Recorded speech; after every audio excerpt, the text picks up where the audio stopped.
Welcome to Adult Bible and Catechism, a educational offering of Good Shepherd Lutheran Church in Bismarck, North Dakota. This week of August 10th, we are back in the Lord's Prayer with the Sixth Petition.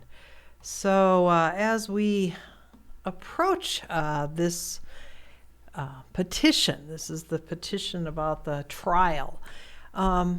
The question we might need to ask ourselves is, what's this idea of a test or a trial? We'll get into that a little bit later. But life is full of those what feel like a test. Life in general sometimes feels like a test, and we need to have the right answer.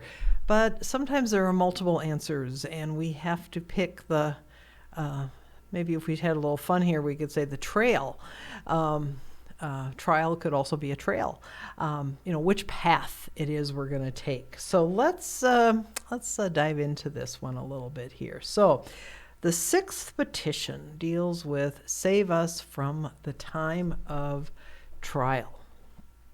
And it's pretty much the same in both of these. So what does this mean? It is true that God tempts no one, but we ask in this prayer that God would preserve and keep us so that the devil, the world, and our flesh may not deceive us or mislead us into false belief, despair, and other great and shameful sins. So we talked a little bit a while ago with the forgiveness, how that definition of sin is how are we living contrary to God's will?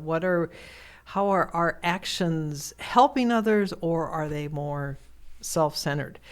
And, as I read that, I'm going, that's right. We talk about the devil, but the devil is that spirit that wants to draw us away from God. The world seems to think it knows what's best.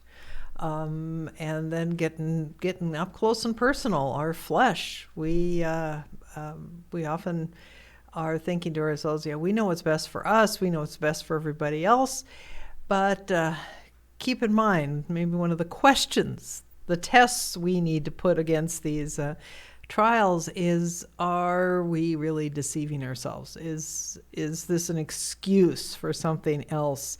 Are we being misled? How often does that happen? Into these false beliefs, despair. Despair is one of those just great falsehoods of fear, false evidence appearing real, often leads us to despair, and other great and shameful sins. The word shame versus guilt. Let me just talk about that a little bit here. Guilt is more personal. I feel guilty because I didn't do something or I did something.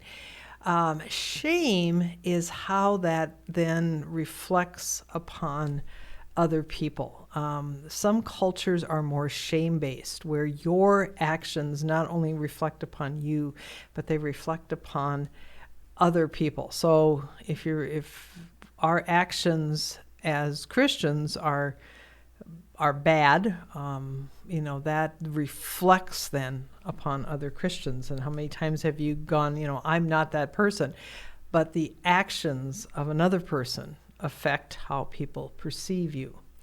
So continuing, and that although we may be attacked by them, we may finally prevail and gain the victory. That I'm one of those crazy people that likes to take tests because I like to test my knowledge, my ability, and see how much better I've gotten, or where I need to work on things. So maybe thinking of tests as a way of judging or measuring where you're at, rather than this way of trying to get you, might be a better way to kind of look at that. Because let's look at this. When we say the word temptation, when it comes to God, may refer either to an act of testing or a trial, or or an enticement to evil. So sometimes if it feels like a test, a temptation, is this a test or is it trying to entice me away from living the way God would have me do? So when God tempts, and it does say in the Bible, God tempts and he tempts his people, but he tempts when the faith of his children is tested or tried, and for the purpose of purifying and strengthening them. In the history of Israel, when the people get a little too full of themselves, they often are tested or put through a trial, and they come out finding out that, yes, it is God who they depend upon, and they are purified in their understanding of God, and they're strengthened in their faith of God. But it's not always a pretty thing. It's often the story can be painful, but hopefully we remember the pain and the fact that we don't want to do that again. So let's not do that test or that trial.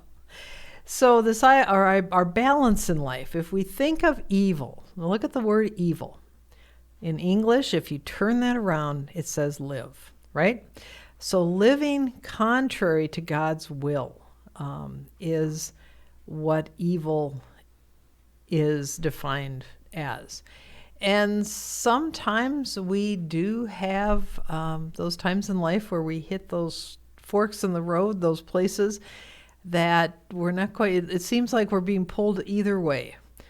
And hopefully what we do is we pray and depend upon God to lead us down the right trail. And sometimes both trails seem to have good going for them. And we make the decision and we head down that trail.